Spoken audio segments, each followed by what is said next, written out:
রাজধানী মেরুলবাড্ডায় গোল্ডেন মনিরের বাসায় র্যাবের অভিযান, বিপুল পরিমাণ টাকা, মদ ও স্বর্ণালংকার উদ্ধার।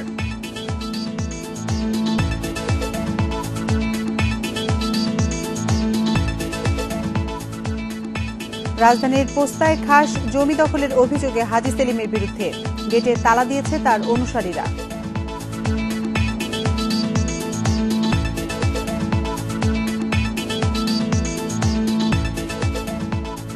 দেশে করোনা পরীক্ষার পর্যাপ্ত কিট রয়েছে, প্রতিদিন 50,000 পরীক্ষা করা সম্ভব বলছে স্বাস্থ্য অধিদপ্তর।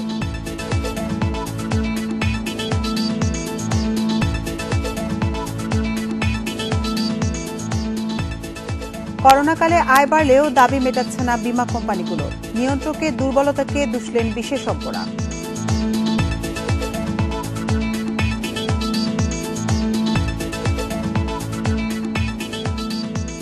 এবং বিশ্বে করোনায় রেকর্ড 11,086 জনের মৃত্যু হয়েছে একদিনে। যুক্তরাষ্ট্রে 24 ঘন্টায় শনাক্ত 2 লাখ ছাড়ানো।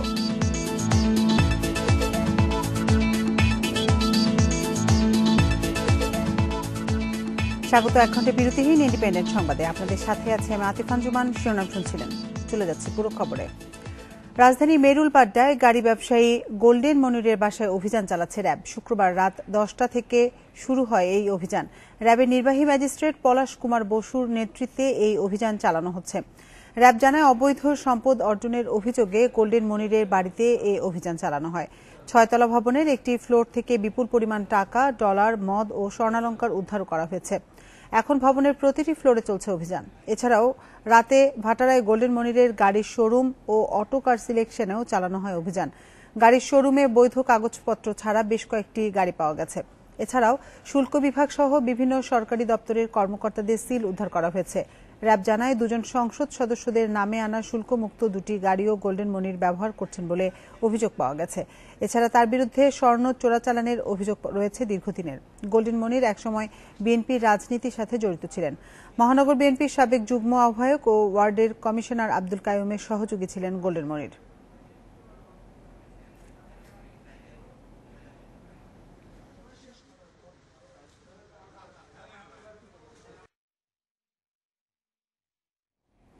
দক্ষিণ ঢাকার 29 নম্বর ওয়ার্ডের প্রায় 20 কাঠা খাস জমি দখলের চেষ্টায় এমপি হাজী সেলিম। দীর্ঘদিন পরিত্যক্ত থাকলেও এখন এর গেটে তালা ঝুলিয়েছে তার অনুসারীরা। স্থানীয়দের অভিযোগ, প্রভাবশালী হওয়ায় এমপির বিরুদ্ধে কথা বলছে না কেউ। এদিকে স্থানীয়দের দাবি, এখানে শিশু কিশোরদের জন্য একটি খেলার মাঠ করতে হবে। ঢাকা দক্ষিণ সিটি কর্পোরেশনের 29 নম্বর ওয়ার্ডের পোস্তা মোড়ে হাজী সেলিমের রাজনৈতিক কার্যালয়। সেখান থেকে কিছু দূর এগুলেই সরকারি খাস জমি প্রায় 20 কাঠা। সাইনবোর্ডে খেলাধুলার জন্য উন্মুক্ত লেখা থাকলেও গেটে ঝুলছে তালা। স্থানীয়দের অভিযোগ, বছরখানেক আগে ঢাকা 7 আসনের সংসদ সদস্য হাজী সেলিমের লোকজন এসে তালা দিয়েছে গেটে। তার সিদ্ধান্তের বিরুদ্ধে মুখ খোলেনি কেউ। তারপর থেকেই এখানে বন্ধ শিশুদের খেলাধুলা। পোলাবান আগে খেলাধুলা করতো, এটার ভিতরে গ্যারেজ বিধি ছিল এলাকার মানুষ। তো এটা আবার হাজী সেলিম মনে করেন আইসা এটা বন্ধ করে দিছে। বন্ধ করার পরে এটা এভাবে এখনো 6 মাস পড়ে আছে, 6 মাস পর্যন্ত। গেট বন্ধ করে দেওয়ার পর আমরা আর খেলতে পারি না এখানে। আমরা চাই এখানে আবার আগের মতো মাঠ হয়ে যাক। এখন খেলতে পারি না, মাঠ বন্ধ করে দেওয়ার পরে হ্যাঁ আমরা মাঠ চাই। মাননীয় প্রধানমন্ত্রীর কাছে আবেদন করে জানাচ্ছি যে এটা আগের মতন খেলার মাঠ বানিয়ে দেওয়া যায়। কাউন্সিলর জানালেন, 29 নম্বর ওয়ার্ডে শিশুদের খেলার মাঠ নেই। সিটি কর্পোরেশন উদ্যোগ নিলে জায়গাটিকে মাঠে রূপ দিতে সব ধরনের সহযোগিতা করবেন তিনি। কিছুদিন আগে এখানে দেখতাম যে রিক্সা ছিল, গ্যারেজ ছিল, কে বা কারা এটাকে বন্ধ করছে আমার জানা নেই। আমার দিক থেকে সহযোগিতার কোনো রকমের কোনো অসুবিধা হবে না, আমি সহযোগিতা করে যাব। আমার কাছে কিছু লোক আসছিল, আমি বললাম যে তোমরা যে খেলাধুলা করতে চাও তাহলে আমার কাছে একটা অ্যাপ্লিকেশন করো, আমি এটাকে দেখি। দক্ষিণ সিটি কর্পোরেশনের প্রধান সম্পত্তি কর্মকর্তাও বলছেন, সরকারি জায়গা কোনো ব্যক্তি তালাবদ্ধ করে রাখতে পারেন না। জায়গাটি সরকারের যে সংস্থারই হোক, খেলার মাঠ হিসেবে ব্যবহারের উদ্যোগ নেওয়া হবে। আমাদের মেয়র মহোদয় সে ঘোষণা দিয়েছেন প্রতিটা ওয়ার্ডে একটা করে মাঠ। সরকারের কাছে, গণপূর্তের কাছে প্রস্তাব দিতে পারি যে সিটি কর্পোরেশনকে যদি এটা হ্যান্ড ওভার করা হয়, সিটি কর্পোরেশন মোটামুটি মাছ হিসেবে ব্যবহার করতে পারে। এটা আমরা উদ্যোগ নিতে পারি, অবশ্যই পারি। ৭১-এর মুক্তিযুদ্ধের পর মালিক দেশ ত্যাগ করলে তখন থেকে খালি পড়ে আছে জায়গাটি। পরে চলে যায় সরকারি খাস জমির খতিয়ানে। দীর্ঘদিন এখানে শিশু কিশোররা খেলাধুলা করলেও কয়েক বছর ধরে এখানে রিকশার গ্যারেজ বসিয়ে ভাড়া তুলছিলেন স্থানীয় প্রভাবশালীরা। Afroza Khatun, independent news, Dhaka. জীবাণু যেভাবে ওষুধ প্রতিরোধী হয়ে উঠছে তাতে কার্যকর অ্যান্টিবায়োটিকের ঘাটতি একসময় আরও বড় স্বাস্থ্য বিপর্যয় নিয়ে আসতে পারে বলে বিশ্ব নেতাদের সতর্ক করেছেন প্রধানমন্ত্রী শেখ হাসিনা। শুক্রবার রাতে বৈশ্বিক platform One Health Global Leaders Group on antimicrobial রেজিস্ট্যান্সের যাত্রা শুরু অনুষ্ঠানে কো-চেয়ারে বক্তব্যে কথা বলেন তিনি। অ্যান্টি মাইক্রোবিয়াল রেজিস্ট্যান্সের চ্যালেঞ্জ মোকাবেলায় সম্মিলিত বৈশ্বিক উদ্যোগ নিশ্চিত করার লক্ষ্যে বিশ্ব স্বাস্থ্য সংস্থা, জাতিসংঘের খাদ্য ও কৃষি সংস্থা এবং world organisation for animal health OIE এর উদ্যোগে এই গ্রুপ গড়ে উঠেছে। প্রধানমন্ত্রী বলেন, কার্যকর অ্যান্টিবায়োটিকের সংখ্যা কমে আসছে। এর ফলে বিশ্ব নতুন সংকটে পড়তে পারে, যা বর্তমানের কোভিড মহামারীর চেয়েও ভয়ঙ্কর হতে পারে। এ বিষয়ে সতর্ক করে তিনি বলেন, যুগের পর যুগ বৈজ্ঞানিক গবেষণার মাধ্যমে চিকিৎসা ও স্বাস্থ্য সেবায় যে সাফল্য এসেছে তা ম্লান করে দিতে পারে এটি। অপ্রয়োজনীয় অ্যান্টিবায়োটিকের ব্যবহার, ভুল ডোজ এবং সার্বিকভাবে দুর্বল সংক্রমণ প্রতিরোধ ব্যবস্থা এই পরিস্থিতির জন্য দায়ী।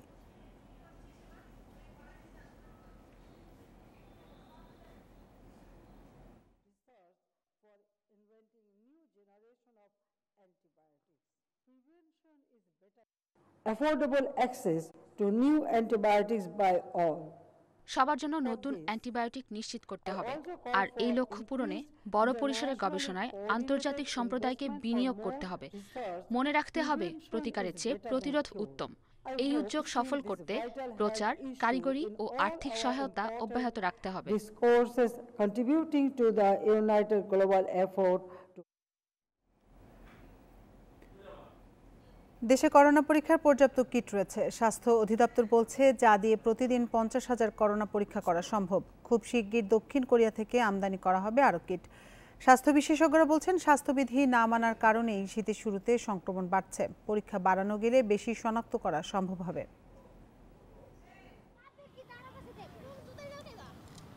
মার্চ থেকে দেশে দেখা দেয় করোনা সংক্রমণ। সামাজিক দূরত্ব বজায় রেখে মুখে মাস্ক পরে বাইরে বের হওয়ার নির্দেশ দেয়া হলেও মানছেন না রাজধানীর বেশিরভাগ মানুষ। বাজার পার্কে ভিড় দেখলে বোঝার উপায় নেই দেশে মহামারী চলছে। মাস্ক পরে আসছে, রাতে পরে নেই। কাছেই বাসা, মাস্ক পরা লাগবে, ঠিক আছে? মুখে মাস্ক পরে কি সমস্যা হয়? আনতে ভুলে আছে। না, কোনো সমস্যা নেই। তাহলে কেন আমরা এই যে জনসচেতনতা নাই, সেই সবচেয়ে বড় সমস্যা। মাস্কটা আমার পকেটে আছে, আমি ছবি তুলতেছি তো তাই এখন লাগাই নাই। প্র্যাকটিস ছিল, জাস্ট বাসায় রেখে আসছি। দেশে এখন গড়ে প্রতিদিন করোনা নমুনা পরীক্ষা করা হচ্ছে 15,000, যাদের প্রতি 100 জনে আক্রান্ত হচ্ছেন 13 জন। অক্টোবর মাসেও করোনা শনাক্তের সংখ্যা নমুনা সংগ্রহের সংখ্যাও কম ছিল। নভেম্বরের প্রথম দিকে করোনা শনাক্তের হার 10.5 থেকে 11.5% পর্যন্ত দাঁড়ায়। স্বাস্থ্য বিশেষজ্ঞরা বলছেন, করোনা পরীক্ষায় অনীহা, স্বাস্থ্যবিধি না মানার কারণেই সংক্রমণ বাড়ছে। তবে প্রান্তিক পর্যায়ে পর্যাপ্ত PCR ও অ্যান্টিজেন পরীক্ষার মেশিন থাকলে দ্রুত শনাক্ত করা সম্ভব। ভ্যাকসিন না আসা পর্যন্ত আমাদের কিন্তু প্রতিরোধমূলক ব্যবস্থায় নিতে হবে। যেমন আমি একটা কথা বলি, 3টা কাজ আমাদের করতে হবে। প্রথম হলো মাস্ক পরতেই হবে, ঘরের বাইরে গেলে সবাই যেন মাস্ক পরেন। এই মাস্ক পরলে 80% সংক্রমণ রোধ করা কিন্তু সম্ভব। অ্যান্টিজেনের কিটগুলো আমদানি করা হচ্ছে, সেটা আমদানি প্রক্রিয়া এখনো শেষ হয়নি। তাহলে যে সমস্ত জেলায় RT-PCR নেই, সে সমস্ত জেলাতে এই অ্যান্টিজেন টেস্ট ব্যবস্থা করা যাবে। এটা উপজেলা লেভেলে, এমনকি কমিউনিটি ক্লিনিকও পরীক্ষা করা যাবে এবং আধা ঘন্টার মধ্যে এটা রেজাল্ট দেওয়া যাবে। সারা দেশে 117টি ল্যাব মেশিনে করোনা নমুনা পরীক্ষা করা হচ্ছে। জিন এক্সপার্ট মেশিন দিয়ে এতদিন যক্ষ্মা জীবাণু পরীক্ষা করা হতো, এখন এটা দিয়েই করোনা পরীক্ষা করা হচ্ছে। অন্যদিকে RT-PCR মেশিন দিয়ে একই সাথে 3 ঘন্টায় 96টি নমুনা পরীক্ষা করা যায়। দিনে কমপক্ষে 500 পরীক্ষা করা সম্ভব একটি PCR মেশিন দিয়ে। কিন্তু রাজধানীর চেয়ে গ্রামে PCR মেশিন কম, তাই পরীক্ষাও কম হচ্ছে। দক্ষিণ কোরিয়া থেকে কিট আমদানি হলে আর কোনো সমস্যা থাকবে না। এখন মাত্র 15-16 হাজার টেস্ট হয়, সামনে এটা যদি 50,000 হয় তাও আমাদের করার সক্ষমতা আছে। আমরা অলরেডি পদক্ষেপ নিয়েছি কিট সংগ্রহ করার, সকল প্রক্রিয়া চলছে। কিটটা যদি আমাদের কাছে চলে আসে, আমাদের প্রস্তুতি কমপ্লিট করা আছে, আমরা যে কোনো সময় সেটা পরীক্ষা করতে পারবো। আমরা কোরিয়া থেকে কিট আনছি, সেটা USA অনুমোদিত। মার্চ থেকে এখন পর্যন্ত 4.5 লাখের মতো করোনা শনাক্ত হয়েছে। মারা গেছেন প্রায় 6,000-এরও বেশি আর সুস্থ হয়েছেন 3.5 লাখ রোগী। Shahriar Anirban, independent news, Dhaka. দেশে করোনায় আরও 17 জনের মৃত্যু হয়েছে। শুক্রবার দুপুরের আগের 24 ঘন্টায় নতুন রোগী শনাক্ত হয়েছে 2,275 জন। পরীক্ষা বিবেচনায় হার 14.58%। বিশেষজ্ঞরা বলছেন এই হার 3 থেকে 4 সপ্তাহ বাড়তে থাকলে ধরে নেওয়া যায় সংক্রমণের দ্বিতীয় ঢেউ শুরু হয়েছে। এ পরিস্থিতিতে মাস্ক পরা ও ঘন ঘন হাত ধোয়ার বিকল্প নেই।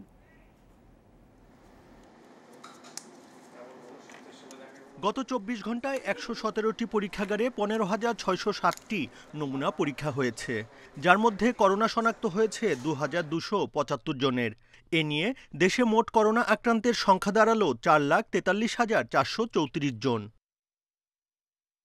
একদিনে মারা যাওয়া 17 জনের মধ্যে পুরুষ 11 এবং নারী 6 জন। করোনা রোগী শনাক্ত বিবেচনায় মৃত্যুর হার 1.43%। গত কয়েকদিন ধরেই বাড়ছে করোনা শনাক্তের হার। বিশেষজ্ঞরা বলছেন শীতে এমনিতেই শ্বাসকষ্ট সহ নানা রোগ বাড়ে, তার উপর করোনা হানা দিলে চাপ সামলানো কঠিন হবে। সতর্কতায় মাস্ক পরা ও হাত ধোয়ার পরামর্শ চিকিৎসকের। সংক্রমণের ঝুঁকি বাড়লে তো মৃত্যুর ঝুঁকিও বাড়বে, সুতরাং জনগণের জন্য প্রধান কাজই হলো স্বাস্থ্যবিধি মানা চলা, সচেতনতার কোনো বিকল্প নাই এবং আত্মপ্রত্যয়ের সঙ্গে আমাদের সামনের দিকে একটু সতর্ক থাকে। যেখানেই যাই শরীরের দূরত্বটা যেন আমরা মেনটেন করি, এটি অব্যাহত রাখতে হবে। টিকা না আসা পর্যন্ত এই কাজই করতে হবে। অপ্রয়োজনে ঘর থেকে বের না হওয়ার পরামর্শ দিয়েছেন বিশেষজ্ঞরা। এছাড়া আক্রান্ত ব্যক্তিদের অবশ্যই আইসোলেশনে থাকতে বলা হয়েছে। এখন যে রোগী শনাক্ত হচ্ছে গত সপ্তাহের চাইতে একটু বেশি, এটা যদি এক সপ্তাহ পরে তার সংখ্যা যদি 2,500 বা 3,000-এ পৌঁছায় গড়ে প্রতিদিন, এবং সেটি যদি অন্তত পক্ষে 4 সপ্তাহ চালু থাকে, তাহলে বলা যেতে পারে আমরা দ্বিতীয় ঢেউতে আমরা প্রবেশ করেছি। এই সময়ে সীমিত আকারে সামাজিক ও ধর্মীয় অনুষ্ঠান পালনের পরামর্শ দিয়েছেন বিশেষজ্ঞ চিকিৎসকরা। Buddhadeb Kundu, independent news, Dhaka. Mask পরা নিশ্চিতে রাজধানীতে ভ্রাম্যমাণ আদালত পরিচালনা করা হয়েছে। শুক্রবার রাজধানীর 9টি পয়েন্টে অভিযানে মাস্ক না পরায় 60 জনকে 16,000 টাকা জরিমানা করা হয়। করোনা দ্বিতীয় ঢেউয়ের আশঙ্কা ঠেকাতে মানুষকে সচেতন করতে প্রতিদিন নগরীর গুরুত্বপূর্ণ পয়েন্ট, বিপণী বিতান, শপিং মল, বাসস্ট্যান্ডে অভিযান পরিচালনা করা হচ্ছে। মন্ত্রিপরিষদ বিভাগের নির্দেশনা অনুযায়ী শুক্রবার রাজধানীর 9টি পয়েন্টে অভিযান চালানো হয়। ঢাকা জেলা প্রশাসনের নির্বাহী ম্যাজিস্ট্রেট মোশাররফ হোসেন জানান, কয়েকদিনের টানা অভিযানে সুফল মিলছে। কেউ নির্দেশনা অমান্য করলে কঠোর পদক্ষেপ নেওয়া হবে বলেও জানান তিনি।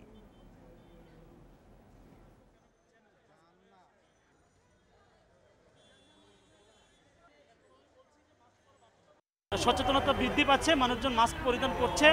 কিছু লোকজন যারা রয়েছেন, যারা খেয়ালের অভাবেই মাস্ক পরিধান করছেন না, তাদের বিরুদ্ধে আমরা দণ্ডবিধি 1860 রয়েছে, যেখানে বলা হচ্ছে সরকারি নির্দেশ অমান্য করলে আমরা এই আইনে আমরা সর্বোচ্চ 1 মাস পর্যন্ত জেল দিতে পারি, বিনাশ্রম কারাদণ্ড। এছাড়া পাশাপাশি আমরা 200 টাকা জরিমানা করছি।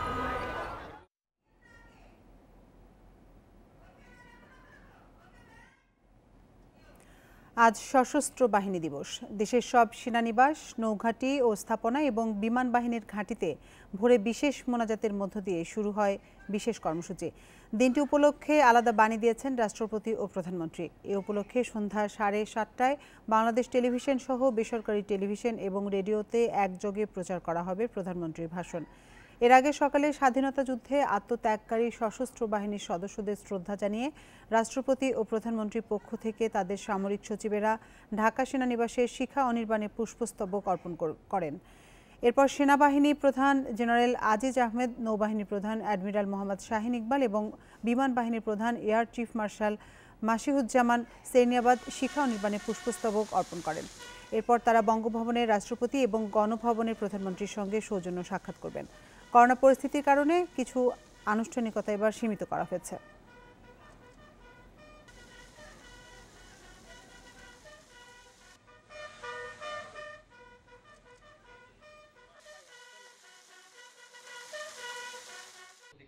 সশস্ত্র বাহিনীর শহীদ এবং খেতাবধারী সকল মুক্তিযোদ্ধা গ্রহণ, আর্থিক সহায়তা প্রদান, মুক্তিযুদ্ধ জাদুঘর স্মৃতিস্তম্ভ নির্মাণ, মুক্তিযোদ্ধাদের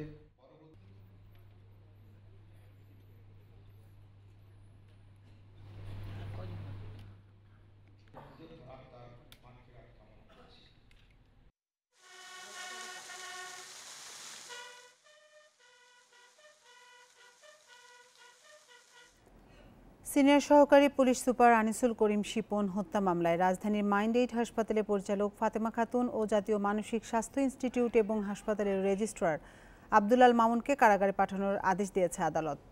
শুক্রবার মামলার তদন্ত কর্মকর্তা ফাতেমা খাতুনের 4 দিনের এবং আব্দুল আল মামুনকে 2 দিনের রিমান্ড শেষে আদালতে হাজির করে কারাগারে আটক রাখার আবেদন করেন। পরে ঢাকা মহানগর হাকিম মামুনুর রশিদ তাদের কারাগারে পাঠানোর আদেশ দেন। গত 15 নভেম্বর ফাতেমা খাতুনের 4 দিন এবং 17 নভেম্বর আব্দুল আল মামুনের 2 দিনের রিমান্ড মঞ্জুর করে আদালত। 9 নভেম্বর মানসিক সমস্যার কারণে হাসপাতালে যান এএসপি আনিসুল করিম। ভর্তির কিছুক্ষণ পরেই হাসপাতালের অ্যাগ্রেসিভ ম্যানেজমেন্ট রুমে তাকে মারধর করা হয়। পরে তার মৃত্যু হয়। এই ঘটনায় আনিসুল করিম শিপনের বাবা বাদী হয়ে আদাবর থানায় 15 জনকে আসামি করে একটি মামলা করেন।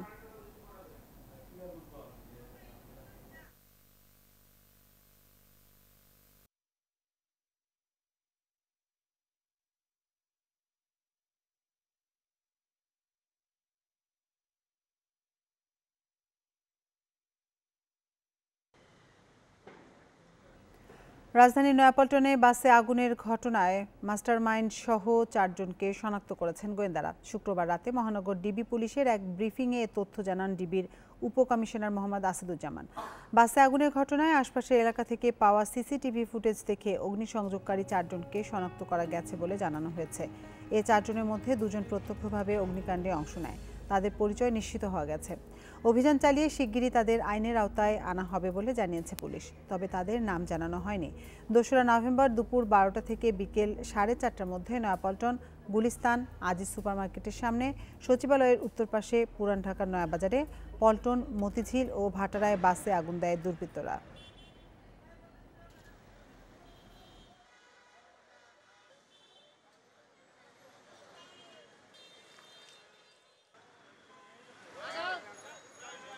ছাত্রদল এবং স্বেচ্ছাসেবক দলের লোকজন জড়ো হয়েছিল এবং তারা একটা পর্যায়ে তারা মিছিল করে পল্টন ঘুরে তারা মিছিলগুলো শেষ করার পরপরই ওইখানে এই ট্যাক্সের যে অফিসিয়াল গাড়িটা ছিল এই গাড়িটাতে আগুন দেয়। সবগুলো বিশ্লেষণ করে আমরা আসলে তাদের পরিচয়টা আমরা কিছুটা নিশ্চিত হয়েছি তারা কারা। সিরাজগঞ্জের শাহজাদপুরে জঙ্গি আস্তানায় র্যাবের অভিযানে 4 সশস্ত্র জঙ্গি আত্মসমর্পণ করেছে। এদের মধ্যে কিরণ জেএমবির পাবনা ও সিরাজগঞ্জের আমির, আর নাইমুল, আমিনুল, আতিকুল সাধারণ সদস্য। আস্তানা থেকে উদ্ধার হয়েছে অস্ত্র ও বোমা তৈরির সরঞ্জাম। জিজ্ঞাসাবাদের জন্য 4 জঙ্গিকে র্যাব সদর দপ্তরে নেওয়া হয়েছে। শুক্রবার ভোরে শাহজাদপুরের উকিলপাড়ার এই বাড়িতে অভিযান চালায় র্যাবের একটি দল। আইনশৃঙ্খলা বাহিনীর সদস্যদের উপস্থিতি টের পেয়ে র্যাব সদস্যদের দিকে গুলি ছোড়া হয় বাড়ি থেকে। তারপর গোটা এলাকা ঘিরে রাখে র্যাব সদস্যরা। 4 ঘন্টা পর বাড়িতে অবস্থানরত 4 সশস্ত্র জঙ্গি আত্মসমর্পণ করে। বাড়ির ভেতর থেকে 2টি পিস্তল সহ অস্ত্র ও বোমা তৈরির সরঞ্জাম উদ্ধার করে র্যাব সদস্যরা। তারা যখন আমাদের উপস্থিতি ভোর রাতে টের পাওয়ার সাথে সাথে বিভিন্ন ইলেকট্রনিক যে ইয়াটিয়া থাকে গ্রুপে তারা মেসেজ দিয়ে দিয়েছে। আমরা এখানে এক্সপ্লোড করার মতো কিছু পাই নাই। যে সামগ্রীগুলো পেয়েছি এগুলো প্রশিক্ষণ সামগ্রী, এগুলো আমরা ফরেনসিক করার জন্য আমরা সাথে করে নিয়ে যাব। এ মাসের 2 নভেম্বর উকিলপাড়ার এই বাড়িটি ভাড়া নেন জেএমপি সদস্য নাইমুল। বাড়ির মালিক শামসুজ্জামান জানান, আলহিরা বিশ্ববিদ্যালয়ের শিক্ষার্থী পরিচয় দেন নাইমুল। বাড়িতে অন্য মানুষের যাতায়াত বা জঙ্গি সংশ্লিষ্টতা সম্পর্কে তিনি কিছু জানতেন না। একটা ছেলে ছিল একটু মানে 25-26 বছর বয়স, বলে যে আমার ছোট ভাই থাকবে। ছোট ভাই এর মধ্যে একটা নিয়ে এসলো মনে হয় কোত্থেকে। বাপ এসে সে আমার সাথে আলাপ করিয়া বলে আমি তো আসবোই, আমি খোঁজখবর রাখবো, আর আপনি একটু মাঝে মধ্যে। আচ্ছা ঠিক আছে। গত শনিবার রাজশাহীতে এক অভিযানে কয়েকজন জঙ্গি সদস্যকে আটক করে র্যাব। তাদের দেয়া তথ্যের ভিত্তিতেই সিরাজগঞ্জের উকিলপাড়ার এই বাড়িতে অভিযান চালানো হয়। Independent News desk. রাজধানী উত্তরায় 31টি হাত বোমা নিষ্ক্রিয় করেছে ডিসপোজাল ইউনিট। আটক হওয়া যুবদল নেতা মামুন ও সোহেলের দেয়া তথ্যের ভিত্তিতে এসব খুঁজে পায় গোয়েন্দা পুলিশ। এ সময় প্রায় 3.5 ছিল আশপাশের বাসিন্দারা। আইনশৃঙ্খলা বাহিনীর ধারণা, উপনির্বাচনে বিশৃঙ্খলা তৈরি করার উদ্দেশ্যে এগুলো জমা করা হয়। একের পর এক বিকট শব্দে কেঁপে উঠছে উত্তরার 10 নম্বর সেক্টরের 13 নম্বর রোড। আতঙ্কে আশপাশের বাসিন্দারা। একে একে 31টি বোমা নিষ্ক্রিয় করা হয়েছে। পুলিশ বলছে ঢাকা 18 আসনের উপনির্বাচনের দিন একই এলাকায় ককটেল বিস্ফোরণের ঘটনায় আটক হয় 2 জন। তাদের তথ্যেই এসবের খোঁজ পাওয়া গেছে। স্থানীয়রা জানান, যে ভবনে বোমাগুলো পাওয়া গেছে তার মালিক কানাডা প্রবাসী। নির্মাণাধীন ভবন হওয়ায় শ্রমিক ছাড়া অন্য কারো আসা যাওয়া ছিল না এতে। মাঝে মধ্যে বাড়িওয়ালা আসে, মেবি যে ফ্ল্যাটের তো তাকে দেখি মাঝে মধ্যে, বাট সবসময় লেবার থাকে, কিছু না কিছু মানুষ থাকে ওইখানে আর কি। এই জায়গায় যারা কাজ করতো আর কি, লেবার এরা যাওয়া আসা করতো, বিল্ডিং এর মালিকও মনে হয় মাঝে মাঝে আইতো আর কি, এরকম। আমরা এখানে দেখতাম অনেক লোকজন ওঠে বাসায়, মানে মনে করতাম যে শ্রমিকই, এত কিছু বুঝতাম না। গোয়েন্দা পুলিশ প্রধান জানান, রাজনৈতিক নাশকতার উদ্দেশ্যে তৈরি হচ্ছিল হাত বোমাগুলো। গত 12 তারিখে নির্বাচনের দিন সোহেল নামে একজনকে আমরা গ্রেপ্তার করি, যে 54 নং ওয়ার্ডের যুবদলের একজন কর্মী সেক্রেটারি। মামুন নামে আরেকজনকে গ্রেপ্তার করি এই এলাকার, সে হলো এই এলাকার যুবদলের সেক্রেটারি। গ্রেপ্তারের পর পরবর্তীতে আমরা যেটা জেনেছি, তাদেরকে জিজ্ঞাসাবাদে যে তারা আরও কাজ করার জন্য, বোমা মারার জন্য এখানে বোমাগুলি বানিয়েছে এবং মজুত করেছে। এ ঘটনায় আরও বেশ কয়েকজনের সম্পৃক্ততার সন্দেহ করছে police. Nahid Kamal, independent news, Dhaka.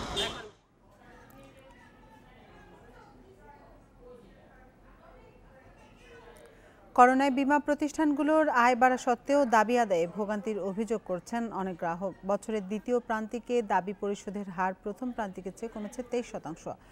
Insurance association BIA বলছে, বীমা উন্নয়ন ও নিয়ন্ত্রণ কর্তৃপক্ষকে আরও কঠোর পদক্ষেপ নিতে হবে এ বিষয়ে। আর নিয়ন্ত্রক সংস্থার দুর্বলতার কারণেই প্রতিষ্ঠানগুলো গ্রাহকের বীমার দাবি মেটাচ্ছে না বললেন বিশ্লেষক। করোনা সংক্রমণ রোধে টানা 66 দিন সাধারণ ছুটিতে যায় দেশ। অর্থনৈতিক কর্মকাণ্ড স্থবির হওয়ায় ক্ষতিগ্রস্ত হয় ব্যবসা প্রতিষ্ঠানগুলো। তবে করোনা পরিস্থিতির মধ্যেই বড় অঙ্কের আয় করেছে জীবন বীমা খাতের 13টি প্রতিষ্ঠান। আয় বাড়া প্রতিষ্ঠানগুলোর 12টি আবার পিছিয়ে আছে বীমার দাবি পরিশোধে। 100 ভাগের বেশি আয় বাড়া গোল্ডেন লাইফ দাবি পরিশোধ করেছে 0.21%, বেস্ট দিয়েছে 14%-এর বেশি, জেনিত ইসলামী 15%-এর বেশি, সানলাইফ 17%-এর বেশি এবং সানফ্লাওয়ার 26%-এর বেশি। আর বাকিগুলোর দাবি পরিশোধ 30 থেকে 70%-এর মধ্যে। বীমা দাবির অর্থ না পেয়ে ভোগান্তিতে গ্রাহকরা। প্রায় 1.5 বছর হয়ে গেছে, এখন অফিসে আসি যাই, টাকা এখনো পাইতেছি না। অফিস পক্ষ থেকে আমার হিসাব কিতাব বুঝাই দেয় না, বরং 2 বছর যাবৎ আমি এই বাড়ি আর এই অফিসে দৌড়াদৌড়ি করতেছি। হয়রানি করে যে মেয়া শেষ হইলে তার প্রকৃত যে টাকাটা আছে এই টাকাটা তো সে পায় না। এরকম হইলে তো বিমা করার চেয়ে না করাই ভালো। বীমা উন্নয়ন ও নিয়ন্ত্রণ কর্তৃপক্ষ বলছে, 90 দিনের পরিবর্তে করোনা পরিস্থিতিতে 1 মাসের মধ্যে দাবি পরিশোধের কথা বলা হচ্ছে প্রতিষ্ঠানগুলোকে। নিয়ম না মানলে অর্থদণ্ড বাড়ানো সহ কঠোর শাস্তিমূলক ব্যবস্থার পরিকল্পনা আছে। যে কোনো সময় একটা বড় ফাইন তার হয়ে যেতে পারে, তো এই ফিয়ারটা কিন্তু আসলে ইন্স্যুরেন্স কোম্পানিগুলোর এন্ডে সেরকমটা নাই। আমাদের এখানে যে আইনটা আমরা করে রেখেছি, এটা অবশ্যই আমরা কাজ করছি রিভিশন করার জন্য, রিভাইজ করার জন্য। বিশ্লেষকরা বলছেন, অতিরিক্ত বিনিয়োগের কারণে তারল্য সংকটে দাবি পরিশোধে ব্যর্থ হচ্ছে অনেক বীমা প্রতিষ্ঠান। এতে করে আস্থার অভাবে বীমা থেকে মুখ ফিরিয়ে নিচ্ছেন গ্রাহকরা। নিয়ন্ত্রক সংস্থার দুর্বলতায় বীমা প্রতিষ্ঠানগুলোর জবাবদিহিতা কম বলছেন তারা।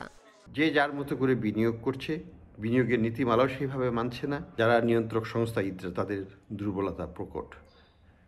এই কারণে কিন্তু জবাবদিহিতাটা সেখানে খুব কম। এই অবস্থা থেকে যদি উত্তরণ ঘটানো না যায়, তাহলে কিন্তু বীমা প্রতিষ্ঠানগুলো তাদের আর্থিক যে দুর্বলতা সেখান থেকে বের হয়ে আসতে পারবে না। গ্রাহক ভোগান্তি কমাতে নীতিমালা অনুযায়ী বীমা প্রতিষ্ঠানগুলো বিনিয়োগ করছে কিনা তা মনিটরিং করা জরুরি বলছেন বিশ্লেষকরা। Irin Khatun, independent news, Dhaka. ভোলার বোরহানউদ্দিনে গ্যাস সিলিন্ডার বিস্ফোরণে 2 জন নিহত হয়েছেন, আহত হয়েছেন অন্তত 9 জন। উপজেলার বরমানিকা ইউনিয়নে শুক্রবার রাতে এ দুর্ঘটনা ঘটে। বোরহানউদ্দিন থানার ওসি মাজহারুল আমিন জানান, দুর্ঘটনাস্থলে বাটামারা পীরের বার্ষিক ওয়াজ মাহফিল চলছিল। সেখানে গ্যাস বেলুন বিক্রি করছিলেন নীরব। হঠাৎ সিলিন্ডারে গ্যাস বিস্ফোরিত হয়। ঘটনাস্থলে নীরব ও পাশে থাকা হাসনাইন নামের এক কিশোরের মৃত্যু হয়েছে। আশপাশে থাকা 9 জন আহত হন। তাদেরকে বিভিন্ন হাসপাতালে ভর্তি করা হয়েছে।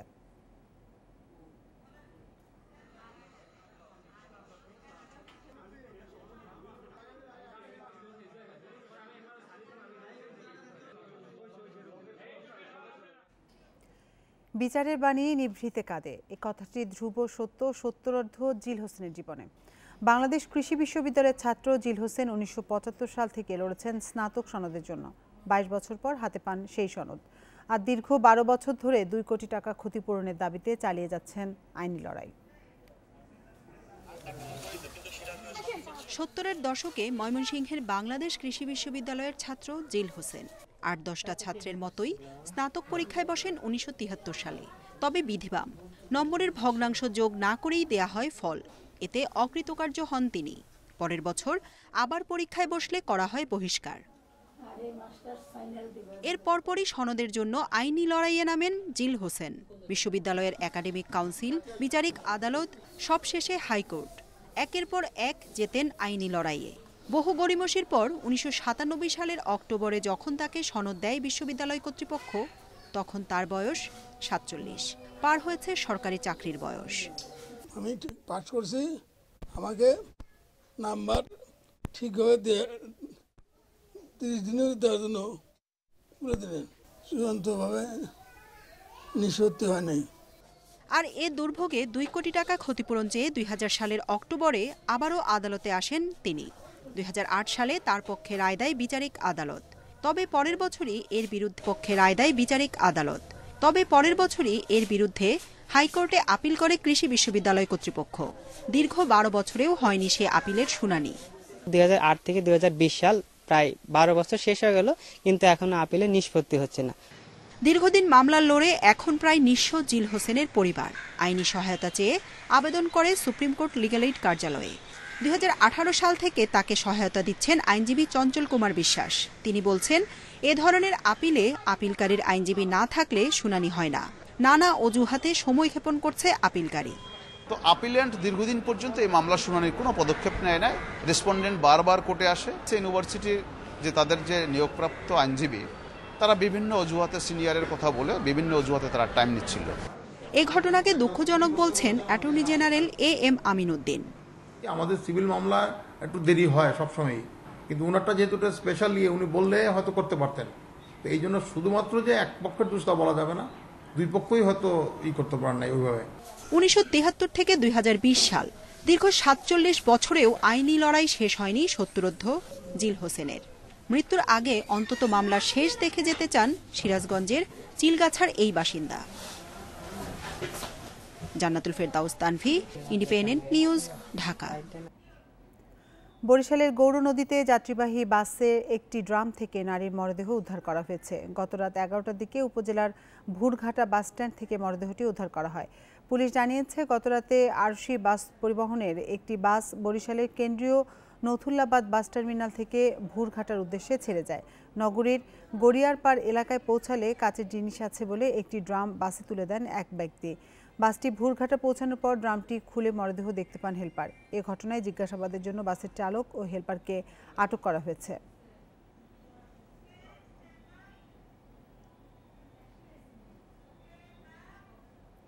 বিশ্বব্যাপী করোনা সংক্রমণ আবারও বাড়ায় অর্থনীতি পুনরুদ্ধার বাধাগ্রস্ত হতে পারে বলে সতর্ক করেছে আন্তর্জাতিক মুদ্রা তহবিল IMF।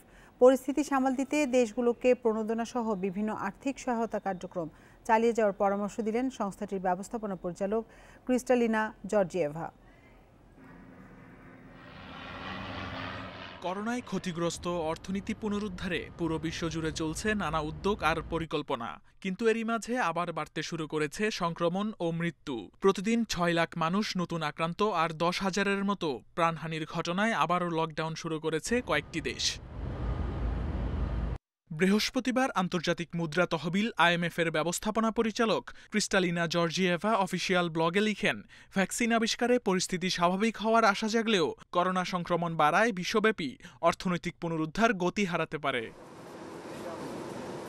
ক্রিস্টালিনা আরও জানান, পরিস্থিতি সামাল দিতে এখন আরও বেশি আর্থিক ও নীতিগত সহায়তার প্রয়োজন। পাশাপাশি যেসব দেশ তাদের প্রণোদনার সহায়তা বন্ধ করে দিয়েছে তাদেরও সতর্ক করেছেন তিনি। IMF পূর্বাভাস দিচ্ছে 1930 সালের বিশ্বমন্দার পর এই প্রথম বিশ্ব অর্থনীতির GDP হ্রাস পাবে 4.4%। আগামী বছর 5.2% প্রবৃদ্ধি হওয়ার একটি পূর্বাভাস দেয়া হলেও সেটিকে অস্থায়ী বলছে সংস্থাটি। Shamim Ahmed, independent news, Dhaka. ধান চাল সরবরাহের চুক্তি থাকলেও ঠাকুরগাঁওয়ে এবার খাদ্য বিভাগকে এখন পর্যন্ত 1 কেজি চালও দেয়নি মিল মালিকরা। এজন্য বাজার দর বেশি, খাদ্য বিভাগের ঘুষ দাবিসহ নানা হয়রানির অভিযোগ করছেন তারা। তবে জেলা খাদ্য নিয়ন্ত্রক বলছেন, অভিযোগ পেলে প্রয়োজনীয় ব্যবস্থা নেওয়া হবে। ঠাকুরগাঁয়ে এবার খাদ্য বিভাগের ৩২,৮৬৬ মেট্রিক টন চাল সংগ্রহের কথা থাকলেও এখন পর্যন্ত হয়েছে ১৭,৭২২ মেট্রিক টন চাল। এবার প্রতি কেজি চাল ৩৬ টাকা ও ধান ২৬ টাকা দাম নির্ধারণ করে সরকার। মিল মালিকদের অভিযোগ, সরকার নির্ধারিত দরের চেয়ে বাজারে চালের দাম বেশি। এছাড়া চাল দিতে হলে খাদ্য গুদাম কর্মকর্তাকে ১০ থেকে ২০,০০০ টাকা পর্যন্ত বাড়তি দিতে হয়। টাকা না দিলে নানা রকম হয়রানির শিকার হতে হয় বলেও অভিযোগ চালকল মালিকদের। ভালো চাউলটা নিয়ে গেছে, অটোর চাউল নিয়ে গেছে, সুন্দরভাবে নিয়ে গেছে, তাও খালি বলছে যে না এগুলা চাউল চলবে না, আমাদের হ্যারাসমেন্ট করতেছে। সরকার বাহাদুর যে আমাদেরকে রেট দিয়েছে, আমি মনে করি ৩৭ টাকা রেটটা আমাদের সঙ্গে বৈষম্য করা হয়েছে। ধানের যে বাজার, তাতে সব মিলাররাই লস করবে। জেলা খাদ্য বিভাগ জানায়, সব মিল মালিক চাল সরবরাহ করবে বলে খাদ্য বিভাগের সঙ্গে চুক্তি ছিল। তবে এর মধ্যে ৮৬০ জন চুক্তি ভঙ্গ করে। এসব মিল মালিককে পরবর্তীতে সুযোগ দেওয়া হবে না বলে জানায় খাদ্য বিভাগ। আর অতিরিক্ত টাকা আদায়ের কোনো অভিযোগ পাননি বলে জানান জেলা খাদ্য নিয়ন্ত্রক। সংগ্রহ কম হওয়ার বিষয়ে যে বিষয়গুলো এসেছে, যে আমরা একটু বেশি হার্ডলাইনে ছিলাম বা মিলারদেরকে সহযোগিতা করিনি, সেটা আসলে সত্য নয়। আমরা আমাদের মিনিমাম যে স্ট্যান্ডার্ড, সেটা মেনটেন করে আমাদের সংগ্রহ করতে হবে, কারণ পরবর্তীতে আমরা এই চালগুলোকে বিভিন্ন জায়গায় বিলি বিতরণ করতে হবে। চাল সংগ্রহের জন্য খাদ্য অধিদপ্তরের তালিকায় এবার জেলায় ১,৬৪০টি হাস্টিং মিল ও ২০টি অটো রাইস মিল ছিল। Independent News desk. মানিকগঞ্জে মাদক সেবনে জড়িয়ে পড়ছে শিক্ষার্থী, ব্যবসায়ী, চাকরিজীবী সহ নানা শ্রেণী পেশার মানুষ। মাদকের সহজলভ্যতা, ঢাকা আরিচা মহাসড়কে পুলিশ চেকপোস্ট বন্ধ থাকায় উঠতি বয়সীরা আসক্ত হচ্ছে মাদকে। তবে পুলিশের দাবি, বিশেষ অভিযানের কারণে কমে এসেছে মাদকের ভয়াবহতা। সদর উপজেলার এই নারী পারিবারিক জীবনে অশান্তির কারণে জড়িয়ে পড়েন ইয়াবা সেবনে। আমার স্বামী আমার সাইরা অন্য মেয়েদের ধান্দায় আছে, অন্য মেয়েদের নেশায় আছে, বাস আমি তাহলে কারে নিয়ে বাঁচবো। এই নারী জানিয়েছেন অনেক মাদকসেবী ও ব্যবসায়ীর তথ্য। তাদের মধ্যে রয়েছে স্কুল কলেজের শিক্ষার্থী, ব্যবসায়ী, চাকরিজীবী, জনপ্রতিনিধি ও রাজনৈতিক সংগঠনের নেতাকর্মী। মাদকের সহজলভ্যতা, পারিবারিক কলহের কারণে অনেকে জড়িয়ে পড়ছে মরণ নেশায়। আরেক বন্ধু বলে, চল দোষ আজকে একটা জিনিস খামু, খুব মজার। আমি বললাম যে কি দোষ?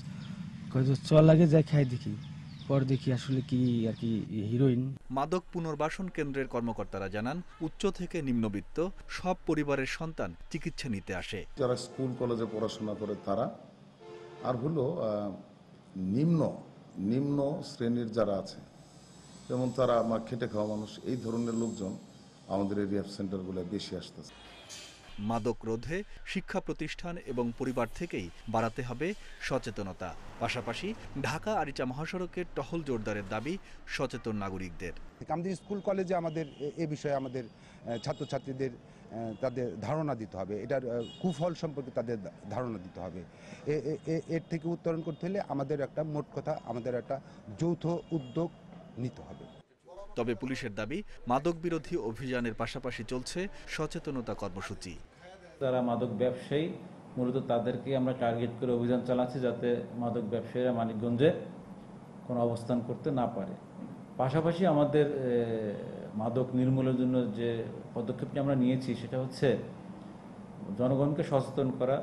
পুলিশের হিসাবে ৩ বছরে মানিকগঞ্জের ৭ থানায় মামলা হয়েছে ৩,২২১টি, ৭০,০০০ ইয়াবাসহ উদ্ধার হয়েছে নানা মাদক। Independent News desk.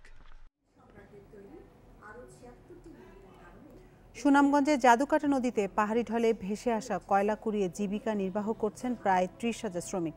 প্রতিদিন ভোর থেকে শুরু করে বিকেল পর্যন্ত নদীতে ভেসে আসা কয়লা সংগ্রহ করেন এই শ্রমিকেরা।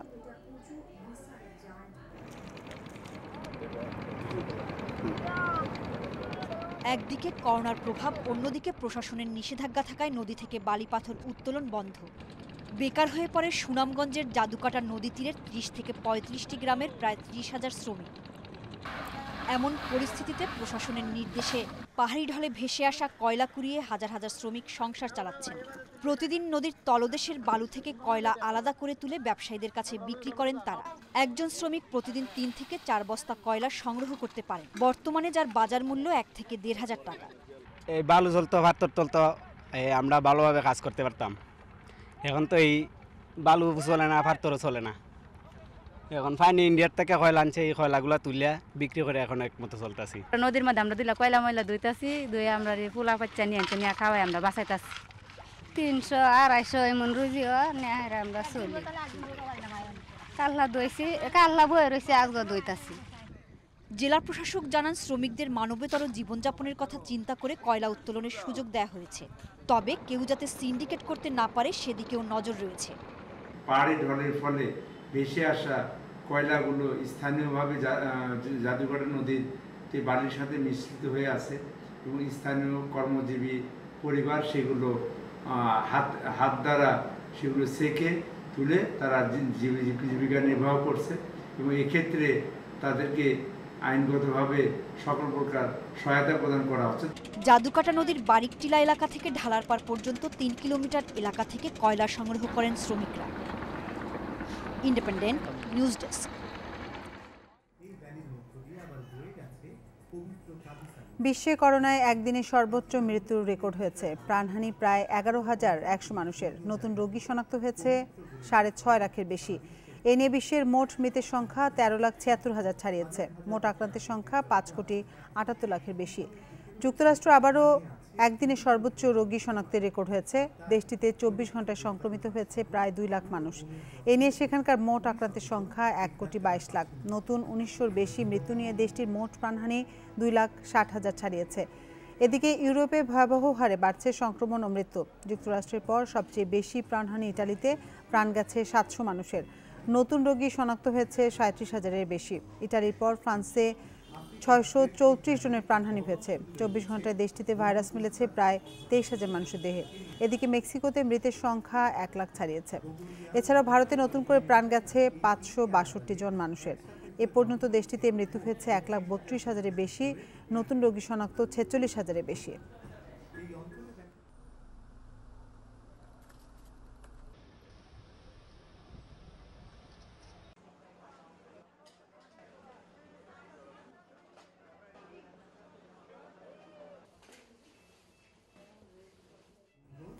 যুক্তরাষ্ট্রে জরুরি ভিত্তিতে করোনা ভ্যাকসিন প্রয়োগ করতে চায় বায়োটেক ফার্মা ফাইজার। এজন্য দেশটির খাদ্য ও ওষুধ প্রশাসনের কাছে আবেদন করছে ফাইজার ও তাদের সহযোগী প্রতিষ্ঠান বায়োএনটেক। তবে কবে নাগাদ এ অনুমোদন মিলবে তা এখনও নিশ্চিত নয়। মার্কিন সরকারের আশা ডিসেম্বরের শুরুতেই অনুমোদন পাওয়া যাবে। এরই মধ্যে ফাইজার দাবি করেছে তাদের উদ্ভাবিত ভ্যাকসিনটি 95% কার্যকর। এদিকে আগামী বছরের ফেব্রুয়ারিতে ভারতে পাওয়া যাবে অক্সফোর্ডের করোনা ভ্যাকসিন। বয়স্ক ও স্বাস্থ্যকর্মীদের পর এপ্রিল থেকে সাধারণ নাগরিকেরা ভ্যাকসিন পাবে বলে জানিয়েছে সেদেশের উৎপাদনকারী প্রতিষ্ঠান সেরাম ইনস্টিটিউট।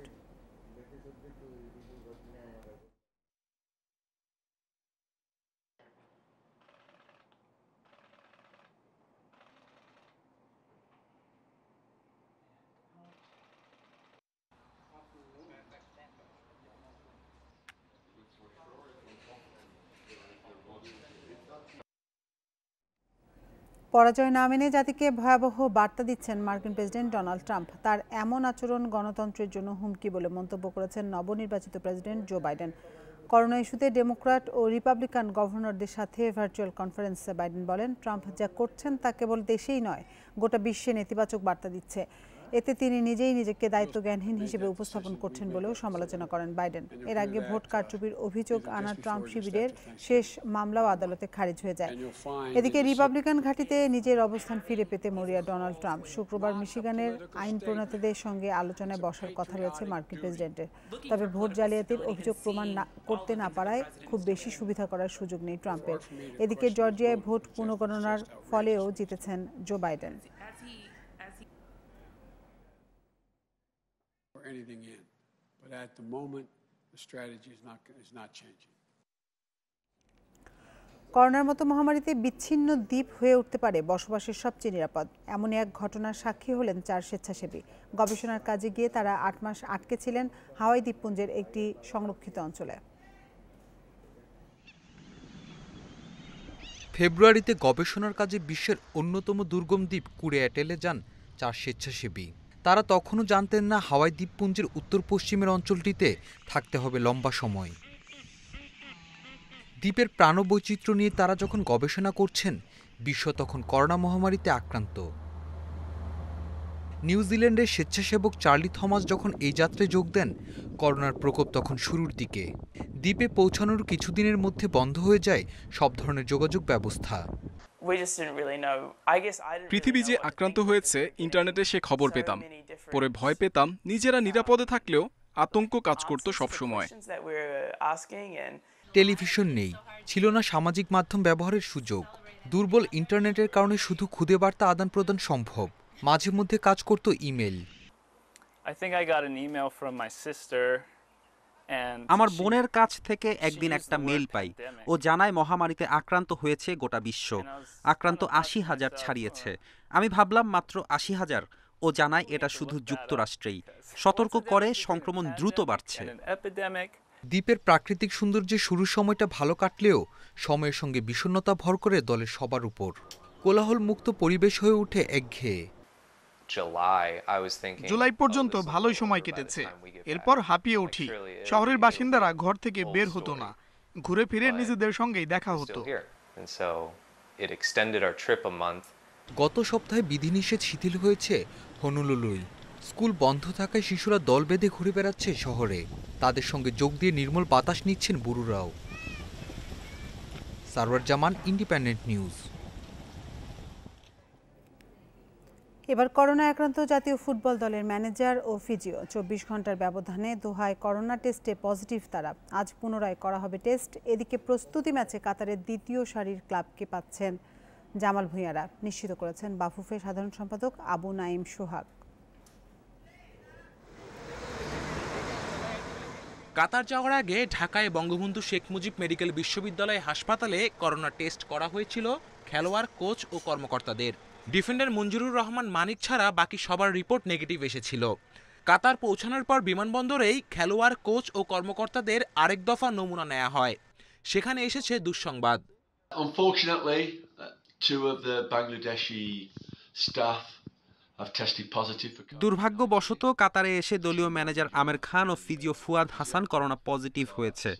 আপাতত সবাই কোয়ারেন্টিনে আছে। আবারও করোনা টেস্টের পর কোয়ারেন্টিন শেষে অনুশীলনে নামবে দল।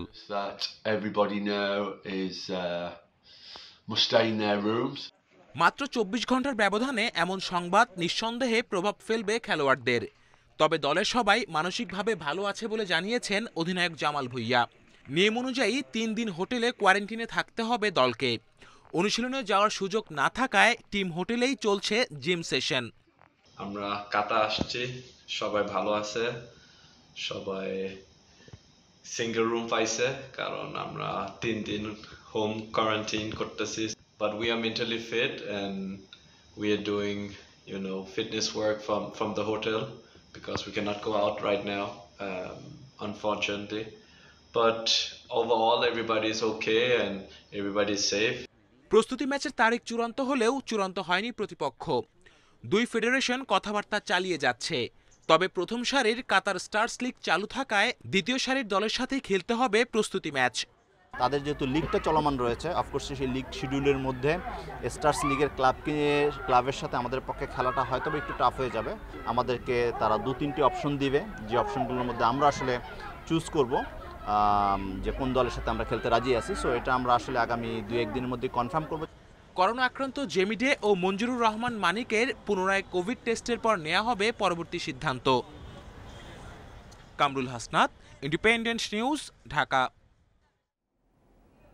মাঠে লড়াই ক্রিকেটারদের, বাইরে আয়োজকদের লড়াই অদৃশ্য প্রতিপক্ষের সাথে। শুরু হয়ে গেছে সুরক্ষা বলয় তৈরির প্রথম ধাপ।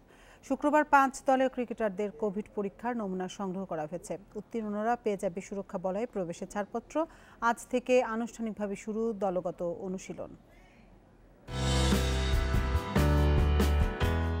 সুরক্ষা বলয়ে প্রবেশের আগে মিরপুরে শেষ অপরাহ্ন এটাই, শেষ পরীক্ষাও। ভাইরাসের ভয়ে নার্ভাসি যদি হবেন, তবে তারা কেমন টাইগার। টি-20-র রোমাঞ্চ হাতে ছোঁয়ার দূরত্বে, সেই অনুভূতিতে বুঁদ হয়েছেন হয়তো। করোনা পরীক্ষার আগে হোম অব ক্রিকেটে এমনই স্বতঃস্ফূর্ত তাসকিন মোসাদ্দেকরা। জমায়েতটা মিস করেছেন সিনিয়ররা। সাকিব, মুশফিক, রিয়াদ, তামিমদের নমুনা সংগ্রহ করা হয়েছে বাসা থেকেই। আনন্দ আরও বেড়েছে টেস্ট অধিনায়ক মুমিনুল হকের প্রত্যাবর্তনে। করোনা নেগেটিভ হয়েই যোগ দিয়েছেন অনুশীলনে। দীর্ঘক্ষণ ব্যাট করেছেন ইনডোরে। প্রেসিডেন্ট কাপের পর এবার বেড়েছে দল আর ক্রিকেটার সংখ্যা। সেই বিবেচনায় বাড়ছে কোভিড প্রোটোকল নিয়ে তোড়জোড়।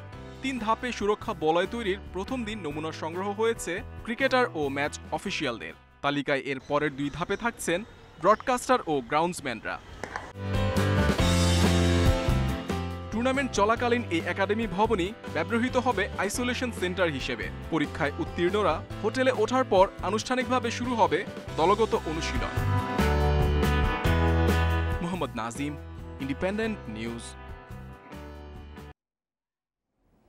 2 গোলে পিছিয়ে থেকেও দারুণভাবে ঘুরে দাঁড়িয়ে পিএসজিকে হারিয়েছে মোনাকো। 3-2 গোলের জয়ে ফ্রেঞ্চ লিগ 1-এর 2 নম্বরে উঠে এসেছে দলটি। মোনাকোর ঘরের মাঠে প্রথমার্ধে পিএসজির আধিপত্য। ম্যাচের 25 মিনিটেই গোল করেন এমবাপে। এর 12 মিনিট পর পেনাল্টি পেয়ে জোড়া পূর্ণ করেন ফরাসি তারকা। 2 গোলের লিড নিয়ে বিরতিতে যায় পিএসজি। দ্বিতীয়ার্ধে শুরুতেই দারুণভাবে ঘুরে দাঁড়ায় মোনাকো। মাত্র 13 মিনিটের ব্যবধানে জোড়া গোল করেন ফরওয়ার্ড ভোল্যান্ড। 60 মিনিটে ডি মারিয়ার বদলি হিসেবে নেইমারকে নামান পিএসজি কোচ। তারপরও সুফল মেলেনি। উল্টো শেষ দিকে ডি বক্সে ফাউল করে লাল কার্ড দেখেন পিএসজি ডিফেন্ডার দিয়ালো। পেনাল্টি সফলভাবে কাজে লাগিয়ে মোনাকোকে জয়সূচক গোল এনে দেয় ফ্যাব্রিগাস। হারলেও 24 পয়েন্ট নিয়ে টেবিলের শীর্ষেই আছে পিএসজি। তবে চ্যাম্পিয়ন্স লিগে লাইপজিগের বিপক্ষে গুরুত্বপূর্ণ ম্যাচের আগে এই হার লা পারিজিয়ানদের জন্য হতাশার।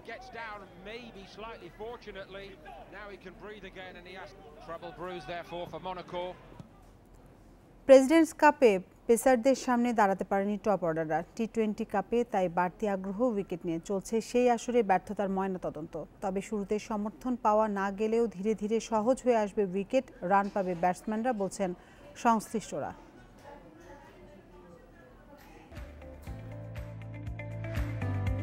প্রেসিডেন্ট কাপের আতঙ্ক এখনও পুরো মিলিয়ে যায়নি। বিশ্রাম পেয়ে মাইনফিল্ডের কাছাকাছি আচরণ করেছিল উইকেট। রুবেল তাসকিনদের গতির সামনে অসহায় থেকেছে টপ অর্ডার ব্যাটসম্যানেরা। বল একটু পুরনো হলেই কিছু প্রতিরোধ করতে পেরেছে লোয়ার মিডল অর্ডার। টি-20 কাপের শুরুতে আবারও আলোচনার কেন্দ্রে সেই উইকেট। রণকৌশল প্রণয়নের আগে জরুরি ইতিহাস থেকে শিক্ষা নেয়া। প্রেসিডেন্ট কাপে ব্যাটসম্যানদের ব্যর্থতার নেপথ্যে কি তবে উইকেট নাকি অনভ্যস্ততা? মাঠে লড়াইয়ের আগে আপাতত গবেষণায় ব্যস্ততা ম্যানেজমেন্টগুলোর। পেস বোলিংটা ক্লোজ স্কুল, যে সে জানে সে কোথায় বল করতে হবে, তার প্র্যাকটিসটা একটু ইজি। আর ব্যাটসম্যানরা হলো পেস বোলাররা কি করছে তার উপর রিয়্যাক্ট করা, এটা ওপেন স্কিল। ব্যাটসম্যানরা জানে না বলটা কোথায় পড়বে, বলটা হাফ বলি কিনা, বলটা ফুল টাচ কিনা, বলটা ইয়র্কার কিনা, বোলিং অনুযায়ী সে, সুতরাং ব্যাটসম্যানদের কামব্যাক করতে একটু সময় লাগবে। প্রেসিডেন্ট কাপ আর টি-20 দুইয়ের মাঝে উল্লেখযোগ্য পার্থক্য গাবিনি ডিসিলভার উপস্থিতিতে। কিউরেটরের কর্মপন্থায় সতর্ক চোখ ম্যানেজমেন্টগুলোর।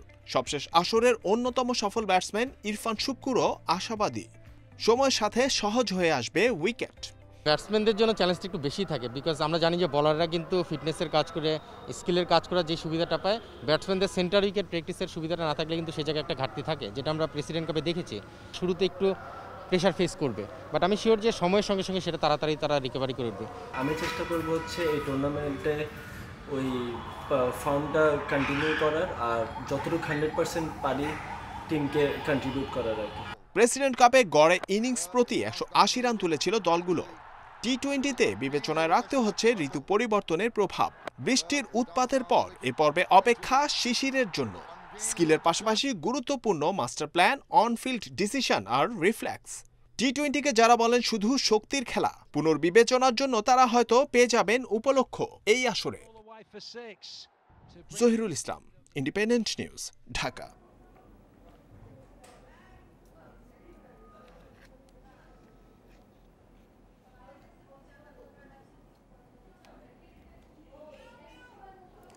এই ছিল 1 ঘন্টা বিরতিহীন ইন্ডিপেন্ডেন্ট সংবাদে। ইন্ডিপেন্ডেন্ট টেলিভিশনের সব খবর আরও বিস্তারিত জানতে চোখ রাখুন ফেসবুক, ইউটিউব এবং টুইটারে। এতক্ষণ সাথে থাকার জন্য ধন্যবাদ সবাইকে।